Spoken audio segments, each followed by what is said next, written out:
আমরা যদি একটু মানে এই যে আপনি অর্থনৈতিক মন্দা বা বর্তমান যে অস্থির বাজার সব কিছুর দিকে যদি আমি ফিরে যেতে চাই বা বিনিয়োগ আসছে না, এই বিষয়গুলো তাহলে আপনার যেতে হবে আসলে বিগত ফ্যাসিস্ট আমলের যে শাসন ব্যবস্থা বা অর্থনৈতিক কাঠামো কী ছিল বাংলাদেশের। জি, এই যে আপনি মেট্রো রেল দেখেন কিংবা আপনার এলিভেটেড এক্সপ্রেসওয়ে দেখেন বা আরও যেগুলো অবকাঠামো আছে, এগুলোতে কিন্তু মহা লুটপাট হয়েছে। এবং এই যে লুটপাট হয়েছে এটা কিন্তু এই দেশের মানুষের উপর, আমাদের প্রত্যেকের উপর কিন্তু ঋণের বোঝা চাপিয়ে দিয়ে কিন্তু শেখ হাসিনা পালিয়েছে। $655 এখন আমাদের ঋণের বোঝা দাঁড়িয়েছে।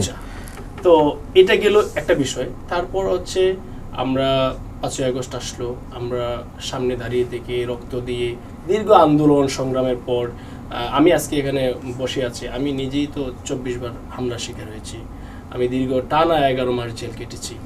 এই 18 থেকে 24 পর্যন্ত দীর্ঘ লড়াই আমাদের, নট অনলি আমি বাট অলসো যারা আসলে ফ্যাসিবাদ বিরোধী আন্দোলন করেছে প্রত্যেকেরই অবদান রয়েছে। তো এই যে আমরা অন্তর্বর্তীকালীন একটা সরকার গঠিত করেছিলাম, কিন্তু এটা কিন্তু আপনার অন্যান্য যে যদি বলি 90 স্বৈরাচার বিরোধী আন্দোলন, আরো বিভিন্ন প্রেক্ষাপট তৈরি হয়েছে গভর্নমেন্ট এই পতনের, কিন্তু এবারের মতো 5ই আগস্ট পরবর্তী বাংলাদেশের যে আশা আকাঙ্ক্ষা এবং শেখ হাসিনার যে পলায়ন, এটা কিন্তু একটা যুগান্তকারী ঘটনা। নাহিদ ইসলাম যেমন বলেছেন যে মুক্তিযুদ্ধ যেমন বাংলাদেশের মূল পাটাতন, কিন্তু এই জুলাই 24 গণ অভ্যুত্থান কিন্তু আসলে একটা অন্যতম একটি ঘটনা। জনাব হাসান আল মামুন, আমরা দেখেছি 1971 সালের যদি সংকট বলি, সেই সংকট থেকে উত্তরণ হওয়ার পর দেশ স্বাধীন লাল সবুজের পতাকা পাওয়ার পর গণতন্ত্র হোঁচট খেয়েছে। একইভাবে 90-তে গণতন্ত্র উদ্ধার, আবার হোঁচট, আবার 24।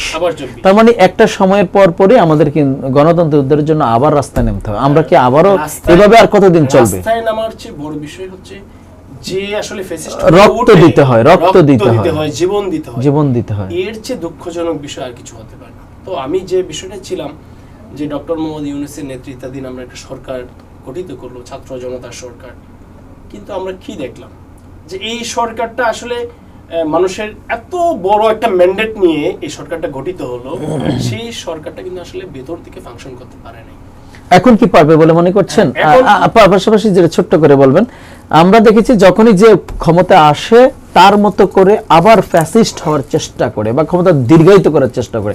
আপনাদের এই সরকার, আপনার সরকারের অংশ হিসেবে আছেন, এই সরকারের কাছেও কি আমরা সেরকম ক্ষমতা দীর্ঘায়িত আপনি প্রত্যাশা করেন কিনা? আমরা বিশ্বাস করি আগামী দিনে যে আগামী 5 বছর পর বা যখনই নির্বাচন হয়, গণতান্ত্রিক ধারায় নির্বাচন হবে এবং এই যে 25-এ যে নির্বাচন হয়েছে, আপনি খুবই অভিজ্ঞ মানুষ, আমাদের আন্দোলন সংগ্রামে সহযোদ্ধা ছিলেন। আমি মনে করি আমার যতগুলো নির্বাচন হয়েছে বাংলাদেশে, আমি প্রত্যেকটা নির্বাচন স্টাডি করেছি। এবার 25-এর নির্বাচন একটা লাশ পড়ে নাই সারা বাংলাদেশে, একমাত্র নির্বাচন, একটা চমৎকার নির্বাচন, যেখানে একটু একটা লাশও পড়তে হয়নি। সবচেয়ে আশ্চর্যের বিষয়, জামাতের নেতারা অনেকেই বলেন যে কারচুপি নির্বাচন হয়েছে, ইঞ্জিনিয়ারিং হয়েছে। আমি আসলে কি হয়েছে, আপনি কি মনে করছেন? এই নির্বাচনে কোনো ইঞ্জিনিয়ারিং হয় নাই। যদি ইঞ্জিনিয়ারিং হয়তো তাহলে মিয়া গোলাম পরোয়ার এই নির্বাচনে আজকে সংসদ সদস্য হন।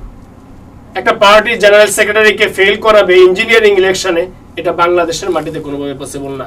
মিয়া গোলাম পরোয়ার কোনোভাবেই ডাক্তার শফিকুর রহমানের চেয়ে কোনো অংশে ফ্যাসিবাদ বিরোধী আন্দোলনে এবং জামাতের নেতৃত্বে কোনো অংশেই কম না। তাহলে মিয়া গোলাম পরোয়ারের পরাজয় কি তারা মেকানিজমের নির্বাচন হলে মেনে নিত? ধন্যবাদ। আমরা আপনার কাছে আবার আসবো জনাব হাসান আল মামুন। আমরা একটু যেতে চাই নুরাজ জারিন আপনার কাছে। যেটা প্রশ্নের যে আমাদের আজকের বিষয়, রাজনৈতিক অস্থিরতা, গণতন্ত্রের কি সংকট এটা, না আপনার পরিবর্তনের সুযোগ, এই বিষয়টিকে আপনি কিভাবে দেখেন? ধন্যবাদ। আসলে আজকের বিষয়টা অত্যন্ত চমৎকার, যে গণতন্ত্রের সংকট নাকি পরিবর্তনের সুযোগ। আসলে আমরা বাংলাদেশে 24 পরবর্তী সময় এমন একটা অস্থিরতার পরে এমন একটা সময় পার করছি যেখানে আমাদের গণতন্ত্রের সংকট, গণতন্ত্রকে উদ্ধার করা চলমান, এবং আমাদের কাছে নতুন অনেকগুলো পন্থা রয়েছে যেগুলো আমরা এখন অবলম্বন করলে কিন্তু আমাদের দেশকে আমরা যেভাবে গণতান্ত্রিক একটি ধারায় দেখতে চাই সেই গণতান্ত্রিক ধারায় এগিয়ে নেওয়া সম্ভব।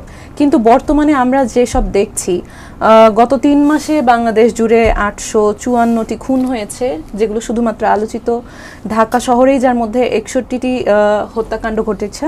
এগুলো কিন্তু শুধুমাত্র ঘটনায় গণমাধ্যমে এসেছে, আলোচিত। তো এই যে এই অস্থিরতাগুলো, যেগুলো একেবারেই আমাদের কাছে কাম্য নয়, তো এই সব অস্থিরতা যখন একটি রাষ্ট্রের মধ্যে বিরাজমান, তখন কিন্তু আমরা বলতে পারি না যে আমাদের রাষ্ট্র আসলে সঠিকভাবেই চলছে।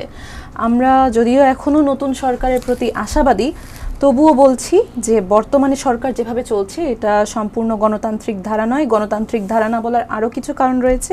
বিগত সরকারের যে সেলিনা হায়াৎ আইভি, তার কিন্তু দেখবেন যে 2টি মামলায় তার কিন্তু জামিন হয়েছে।